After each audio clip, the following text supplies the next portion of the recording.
following program is rated GE. It is suitable for general family viewing.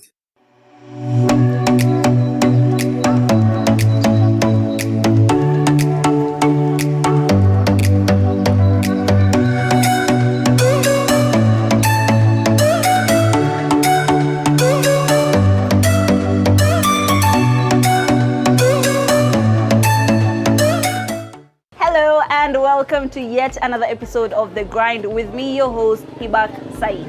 This episode is a special episode. It's a holiday episode. It's Easter Monday and we want to do a little bit of sweetness. We're going to be highlighting a confectionery business. We're going to be talking ice cream, milkshakes, a little bit of snacks here and there. This is Tabasamu. It's a business that we're going to be focusing on tonight. And maybe, Jerry, if you could just start by introducing yourself. What is your name? Why exactly did you go into this business? I'm Randy Ganchokech. We are located at Tabasamu. We are located at Umoja 1, Stage C. I came up with this idea because people from the ghetto, people from the Eastlands, they tend to come from Eastlands going to town looking for something, looking for things like milkshakes, ice creams.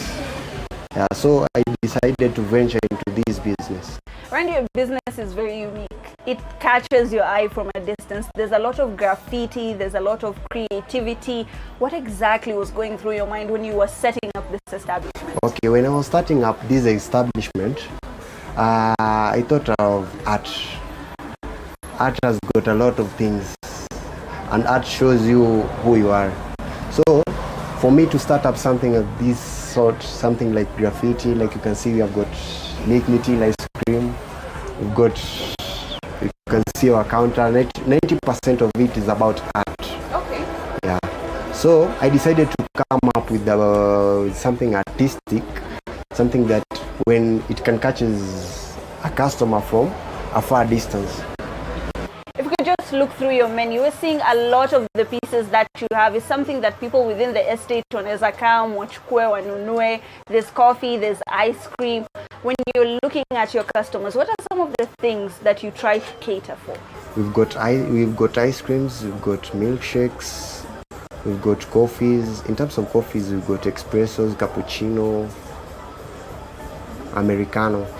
So unapata watu wanakuja, mtu anakuja from Eastlands ana pesa, but tunajaribu kuileta into Eastlands mali mtu anaweza kuja at an affordable price, because utapata mtu atatoka hapa anaenda town kutafuta coffee, kitu cappuccino, americano. So instead ya mtu kulipa matatu anaenda town kutafuta cappuccino, nilidecide kuwaletea Tabasamu ice cream na niwalete vitu zenye wanaenda kuzitafuta all the way from the Eastlands to town kwenda kuzitafuta huko, nikadecide kuwaletea kwa mtaani.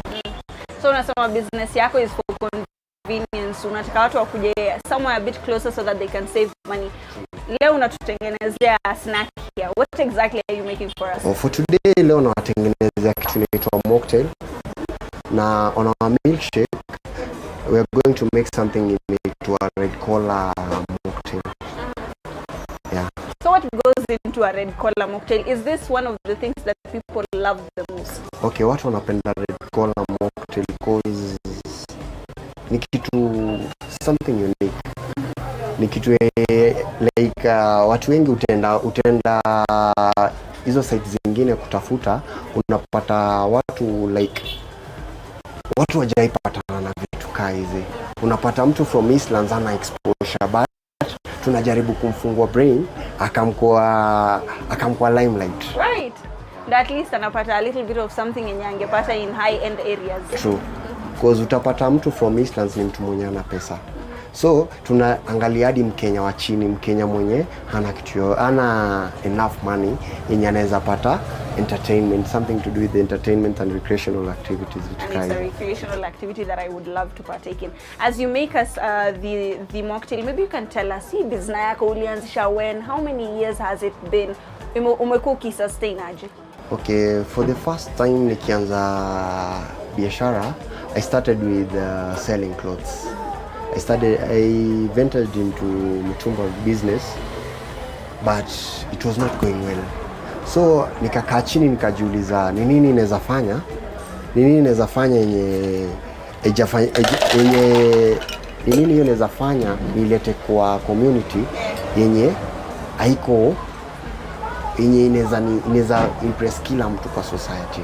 So nika decide wacha ni come into a business yenye italeta kila mtu, ilete watoto, ilete mzazi, ilete baba, ilete mama, wote pamoja wakikuja wana feel wana enjoy. So unasema msee kama anataka kuanzisha business yake anafaa kuleta kitu yenye ni unique that other people can relate to. So what other tips would you give to new business people? Maybe wanaangalia biashara yako wanasema mimi naweza anza aje. What tips would you give them? Okay, for you to start up this business, kitu ya kwanza lazima everything kwanza tunaanza na God. Kitu ya kwanza lazima uambie God akupatie wisdom, akupatie way to go about it. Everything we start with God.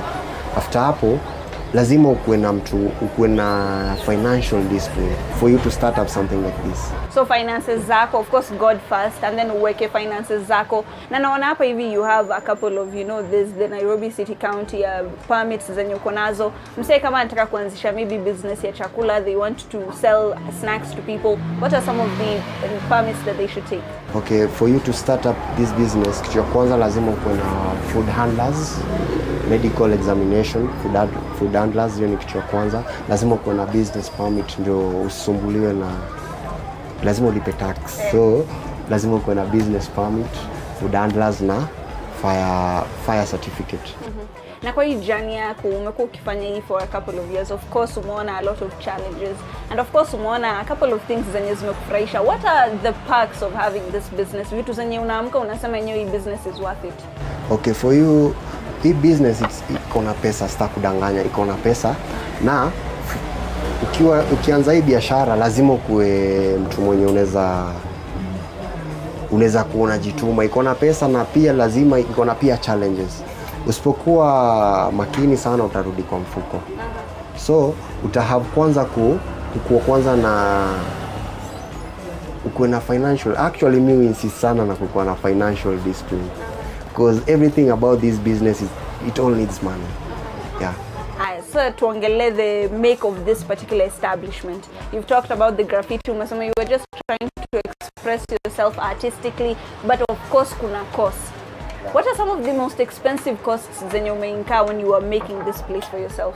Actually hii biashara si ati imetumia pesa mingi because ukiangalia 90% ya hii biashara yangu 90% ni all about art. I go for something cheap. Because hata ukiangalia counter yangu it's all about iron sheet.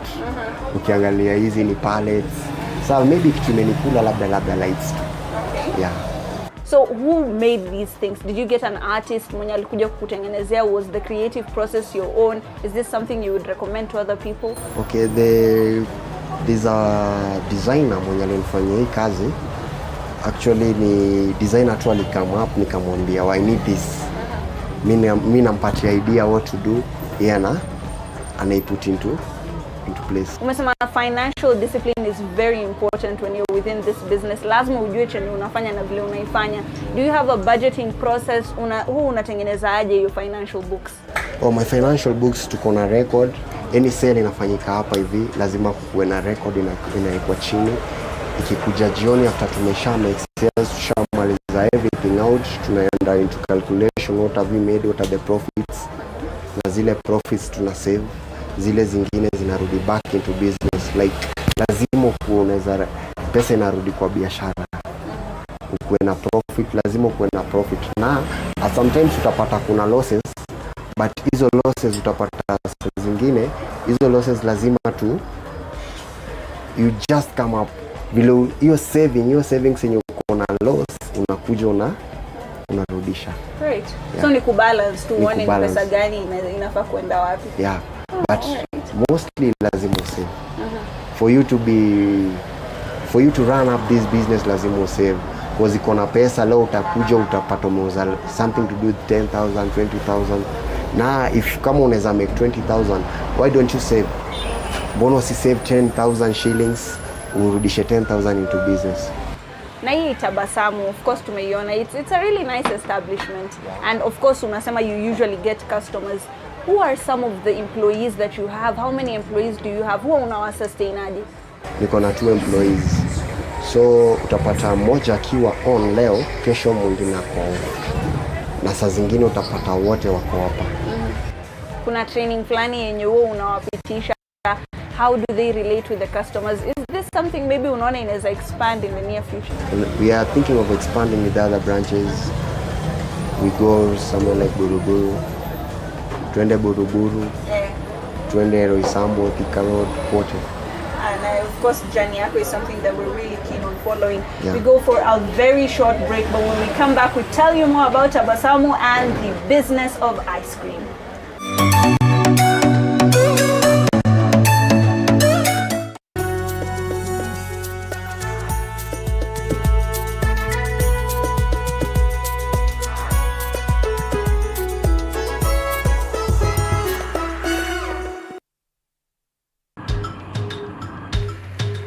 Na safari hii katika Mfahamu Kiongozi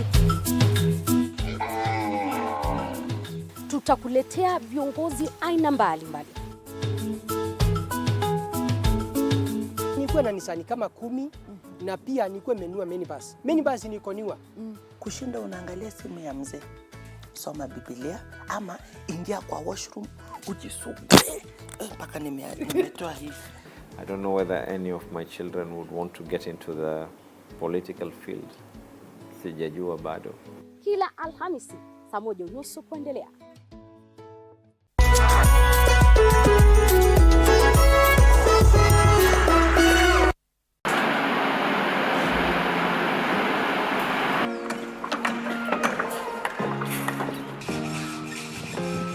Join us on a journey through the concrete jungles and rising skylines, where every beam, every nail tells a story of progress and vision. In every aspect of life, you have to look at several dynamics. From ground.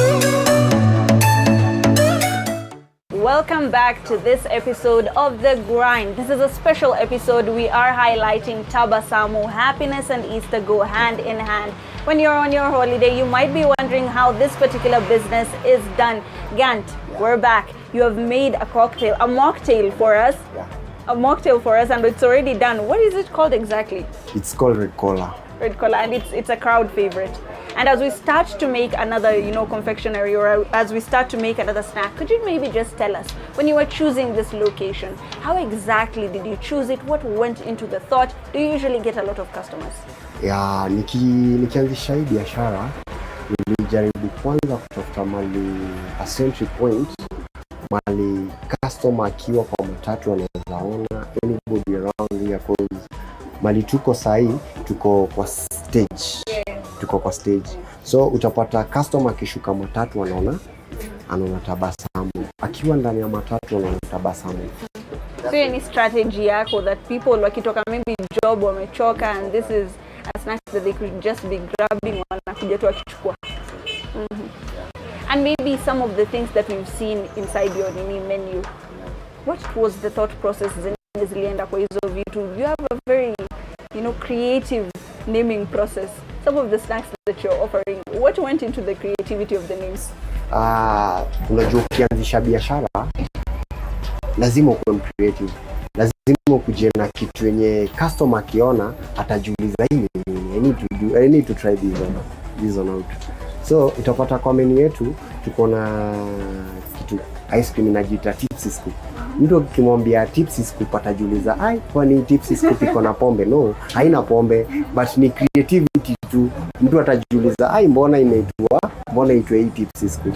That's why tukadecide kuita kitu ka Tipsy Scoop. So utapata kwa menu yetu tuko na majina kadhaa. Utapata tuko na Tipsy Scoop, tuko na Yummy Dessert, tuko na Frosty Dream, tuko na Frozen Sweet Spot.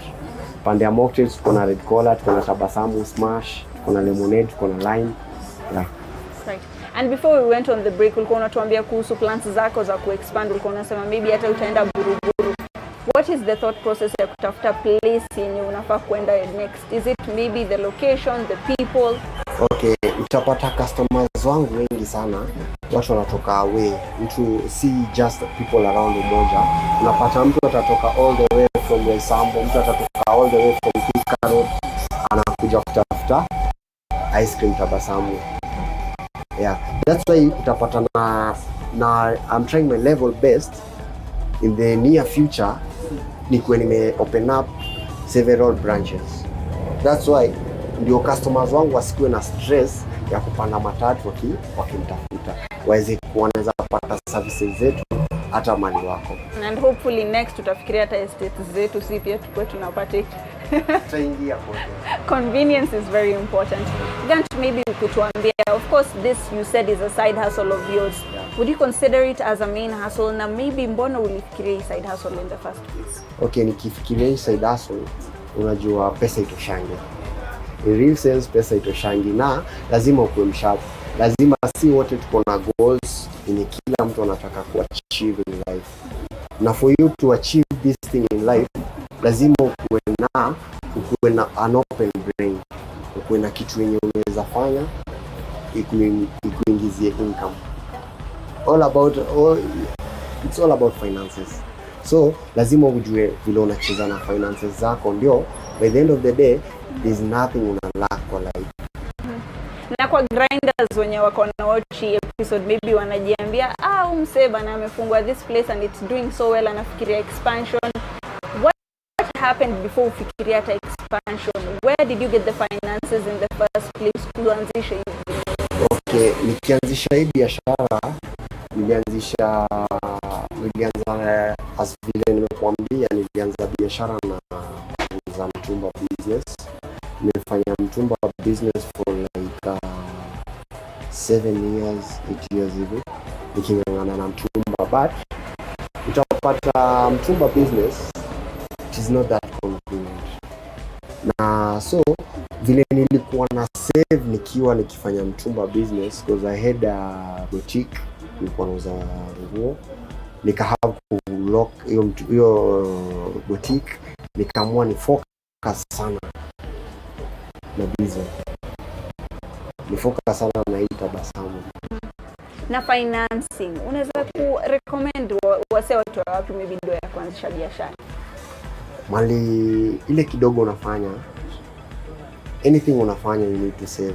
So utapata ile kidogo una save, utapata with time hiyo kidogo una save itakama hapo unapata labda umesave something to do with 50,000, 60,000, si kitu kidogo. Mtu take it for granted that ni kitu kidogo. No, si kitu kidogo.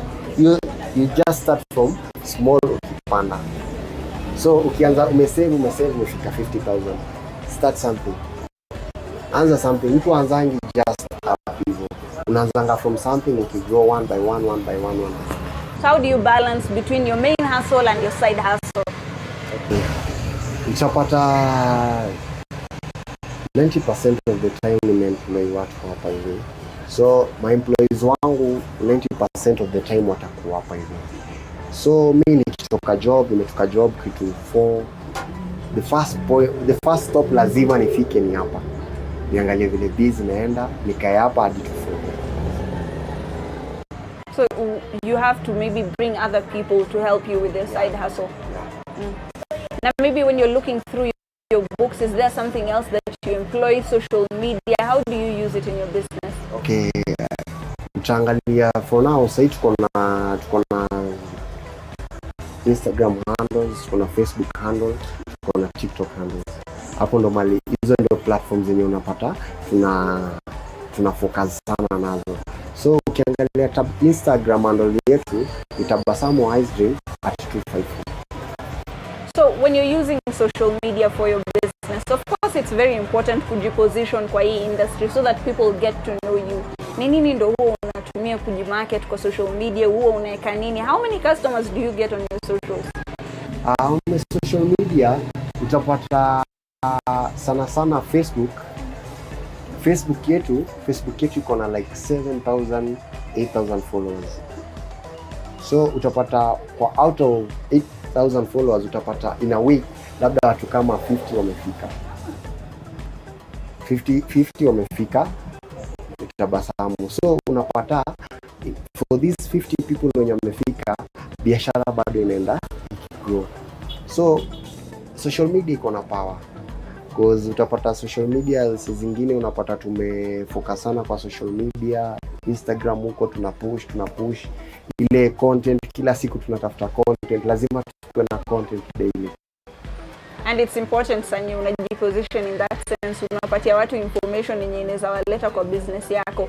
But it's not always happiness. Tabasamu means happiness, but it's not always happiness. What are some of the challenges zenye umeface kwa hii journey yako? What are some of the things yenye nakufanya unafikiria hii business kidogo inani strain? For me, stop kudanganya, tabasamu ni strain. I love this job kama kitu kingine. Napenda hii tabasamu kama kitu kingine. Like natakanga daily, on a daily basis ni put a smile kwa face ya every client anakuja hapa. That's why tunaita tabasamu. Kila customer akitoka hapa lazima atoke amesmile. Na kwa wase wenye wanakuwatch sahi probably wanafikiria what can I do? What should I be doing? Unaweza advise aje? What are some of the things you can tell them? Kitu kwanza, prayer kwanza, God first. Kitu ya pili, be a good saver. Kuwa a good saver, jua manage your finances. Ile kidogo unapata umetoka umeenda kutafuta viatu, labda unauza mtumba, umeuza kiatu, save 20%, 80% tumia. Utapata finances za ku start up this business. Kitu ya pili, lazima ujue vile unajimarket. Kitu ya tatu, lazima ki start up this business lazima uwe na strategy poa. Lazima ujue mali unaeka hii biashara utapata customers. Lazima ukue mali busy. Because utapata biashara lazima ukue a busy place ndio biashara ina. Kwa youth wenye maybe employment imekuwa very huge problem for them, hawapati job place yote, unaweza waambia nini? It's not the end of the journey.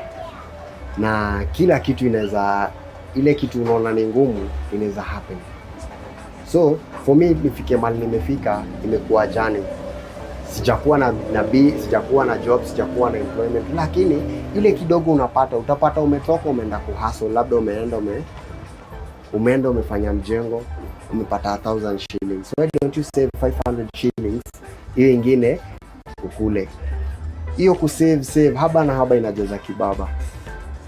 Akiweka hiyo kidogo utapata by the end of the day atapata kitu ya ku start up something. Na mimi kitu naweza advise my youth, usitegemee kuwa employed, be your own boss. Because employment usiongoje youth asingoje ati apate red collar job. No, sasa hakuna white collar job. For now hatuna white collar job, na lazima kijana ajitume. Usipojituma utatumwa. Asante sana Gant for giving us an insight into your business. And of course, this industry, just like any other industry, has its own perks and challenges. There are some things that you need to do, that you need to conform to so that you can reach success. This has been this special episode of The Grind. Thank you so much for being a part of us and for being a part of our journey. If you want us to highlight your business, reach us on our socials as we bid you good night. My name is Hibak Said.